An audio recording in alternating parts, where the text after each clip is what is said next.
Hey guys, Josh from Mad Charcoal here. Today I'm going to show you guys how I would go about drawing an eye, a realistic eye with charcoal. And I'm going to start off with some pan pastel.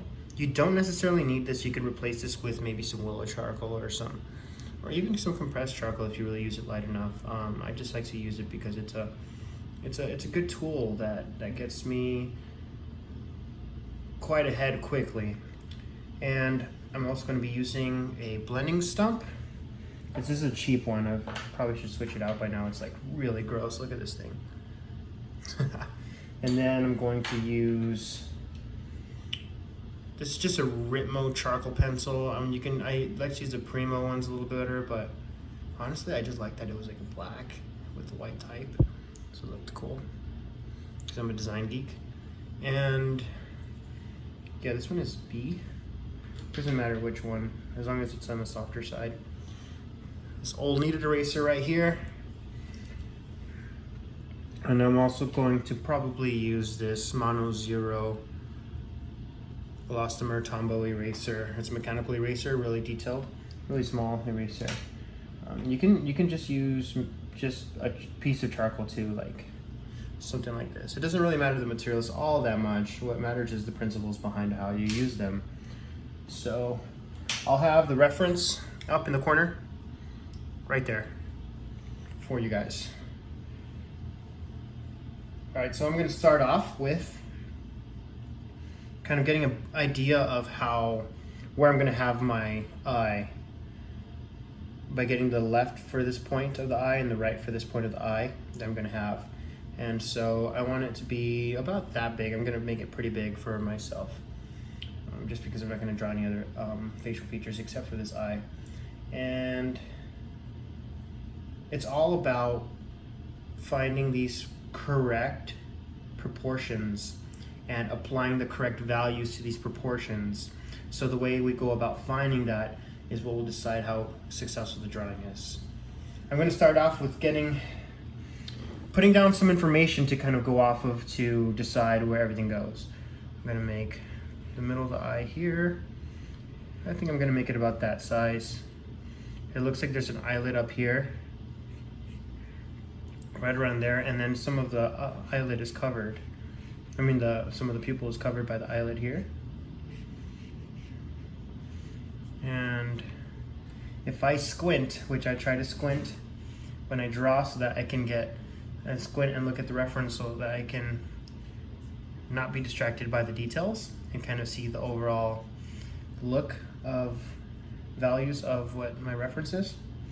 And I can kind of see that if I push everything into angles and like shapes, that it'll be a lot easier to create these proper proportions than if I were to try to freestyle this whole curve here. Like it goes in like that, and then it drops down, and it moves across, and then goes all the way up. But if I try to do that, just freehand it, it probably won't go that well. So I'm just gonna try to like get that angle there, this angle here, this bottom angle here, this angle there, and there's this whole section right there. And these aren't completely correct, but they're good guidelines for me to use. This whole section is darker, so I'm kind of developing the value range while I make these proportions at the same time. And so if I'm squinting, I'm starting to get closer there. I'm using things like realizing that the eye only curves out just a tiny bit before it curves in the pupil here, outside, right underneath this eyelid, and it doesn't reach quite the bottom eyelid. There's just a small gap between there, and it looks like the middle of this inside part of the eye, because this is the left eye, our right if we're facing the person. It looks like it like crosses right almost in between the middle.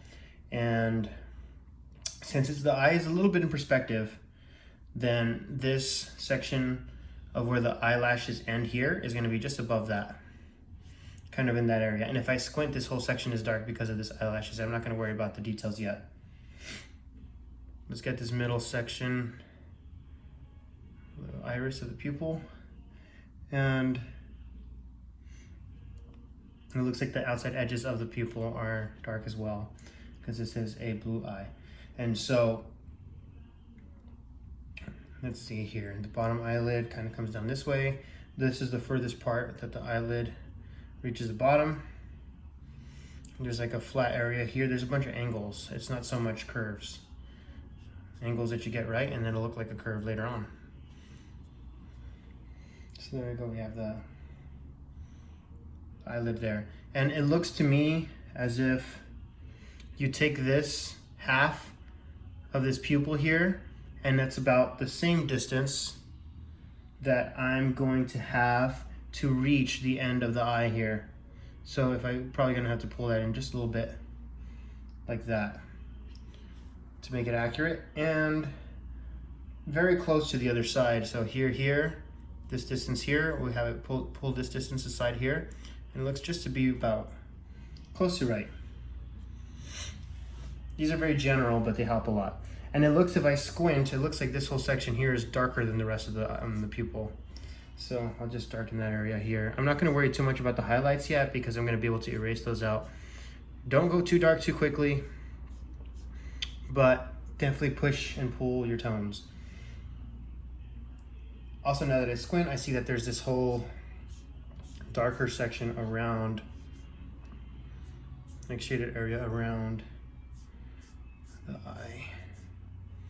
So I'm just gonna be able to push and pull some of that. So I'm pushing in some value to work with. It looks like this whole section here is gonna be the lightest section of the eye. So I'll keep that in mind. And still squinting my eyes as I look at what I'm doing and my reference to make sure that they're kind of matching up a little bit. There's a space between the top of the eyelid and where the eyebrow starts. So I'm gonna kind of put in where that eyebrow is by comparing something similar. So it looks like this section from the top of the eye here to the bottom of the eyelid here, or where the bottom eyelid starts, is about the same length from here to there. So this is halfway. This distance is equal to right here, and that's where the eyebrow starts. About, maybe not exactly, but that's a good kind of anchor that I can utilize and get an idea of. Just not adding too much detail yet, of course, and I'll erase out a lot of these random useless marks. I mean, useful now, but they'll be useless at the end. And maybe I'll put in some gray tones and tone the whole thing so I can push and pull easier these tones. So now I'm just gonna start to check proportions and render away and see what happens. Let's see. This looks to be a little dark.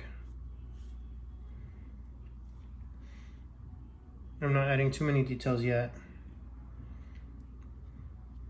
because I'm not 100% on where everything is.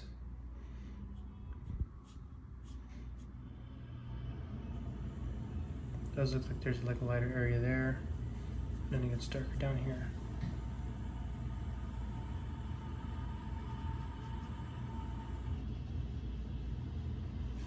Cool. Let's use this blending stump now. Just want to soften some things up. Some of these hard edges are a little too harsh. It looks like this whole thing is a little too dark, so I'm going to come in and lighten up a lot of it.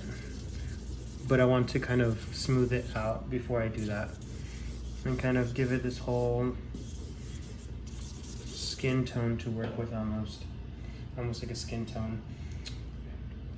Now the lightest part is this section here, the white of the eye on the outside.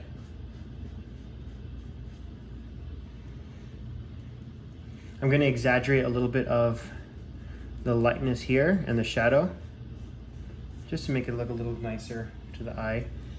This is kind of thin here on the outside of the eye, but it looks like the lightest part of the eye, besides the reflection, is right around here. So I'm going to pull out some of those darks and lighten that.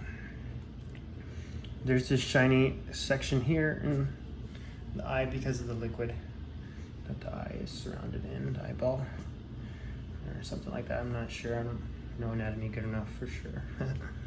But this whole section's kind of light. And this is way too dark, so I'm just gonna pull these things back out. This whole section is kind of light as well. I'll be dropping those eyelashes later on. There's a lighter area on top of this eyelid here, and the darkest part of the eyelid is right up in here, and it's still not as dark. It's still lighter than what we have. So this part's actually pretty bright on the eyelid because this light is hitting it there. All right. So section should be light. There's a little bit of a shadow here, but it's still too dark. And then I'll pull in the light of the skin here. But it's just a bunch of pushing and pulling when it comes to values, and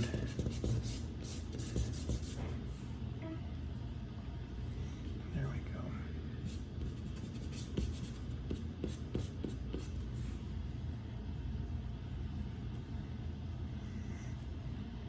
Let's get you guys in a little closer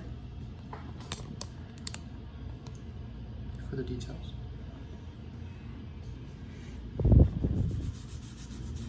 I'm still checking these angles while I work. And while I squint, I'm checking the values.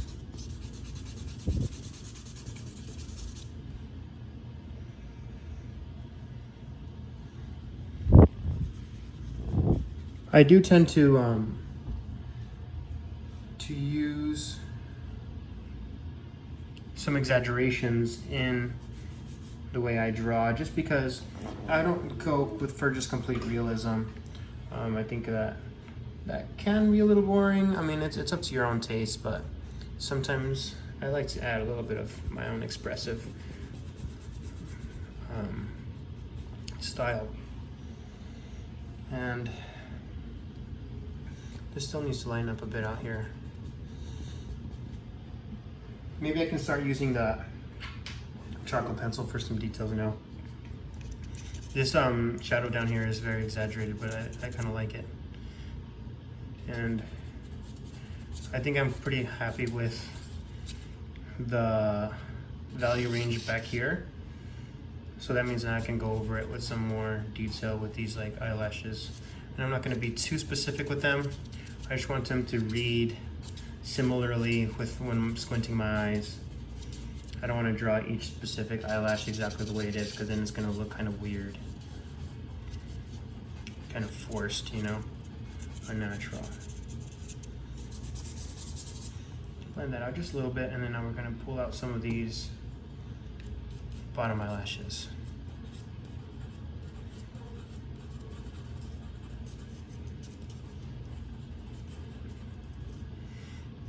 This part seems to be kind of dark here. So there we go. This is probably darker than it is in the actual image. So we'll just line that up a little bit. And then find these little edges that are darker than the rest there.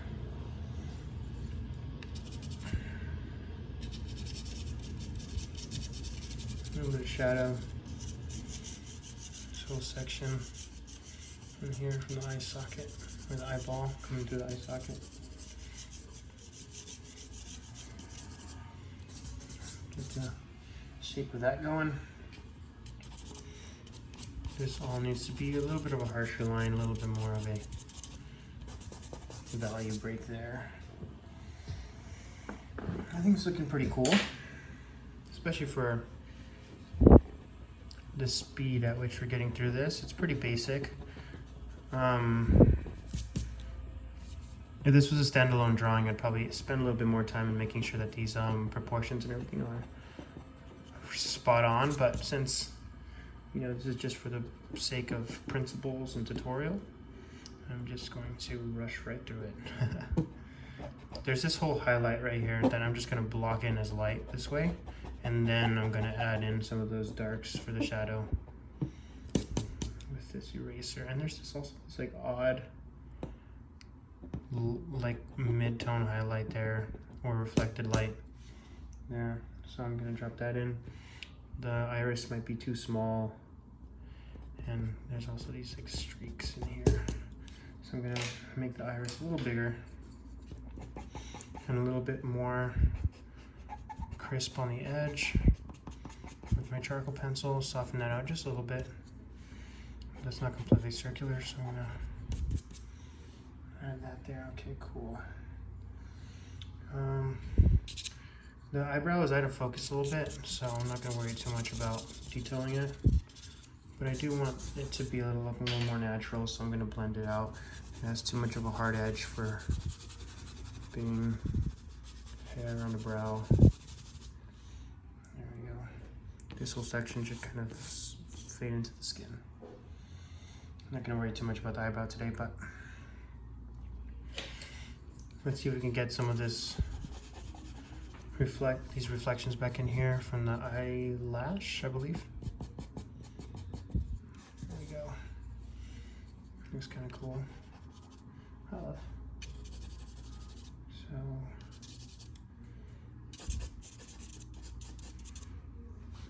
pretty happy where this is going, except I need to lighten this area. This is a lot thinner. This black line is a lot more thin in reality. So most of the work is just kind of identifying where the proportions are not accurate, or where the values are not accurate, and kind of pushing and pulling until you find that sweet spot.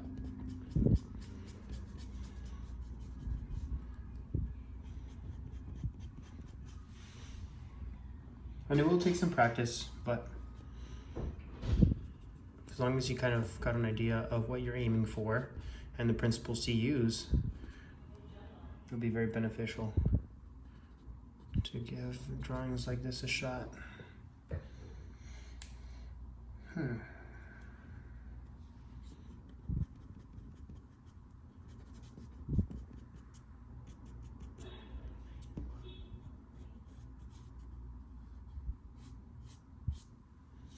Cool. Kind of like how that looks. But thanks for watching this whole process, guys, and let me know what else you guys would like to learn to draw. This is kind of a tutorial that you can use the principles of for drawing literally anything in charcoal. So check out mattcharcoal.com/shop if you want to buy any of my pieces, or check out my work on mattcharcoal.com, and follow me on Instagram. Thanks so much, guys. Have a good one.